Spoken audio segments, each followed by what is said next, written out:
अस्सलाम वालेकुम नाजरीन, नांदेड़ न्यूज में आपका इस्तकबाल है। चलिए जानते हैं आज की खबर।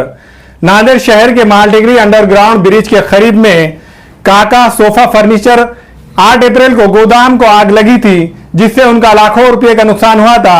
और आज भी 20 अप्रैल को काका सोफा फर्नीचर के शोरूम को भयानक आग लगी, जिससे उनका लाखों रुपए का नुकसान हुआ है। आग इतनी खतरनाक है कि अभी तक आग पर काबू नहीं पाया गया। आग बुझाने की कोशिश फायर ब्रिगेड अमले की तरफ से की जा रही है और इसमें मुकामी अफराद भी बढ़ चढ़कर हिस्सा ले रहे हैं। आग की लपेट से जो बचा कुचा सामान है उसे निकालने में नौजवान सामान निकाल रहे हैं। आग इतनी खतरनाक है कि फायर ब्रिगेड की टीम अभी भी आग बुझाने में लगी हुई है।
मीटिंग में जाने का ना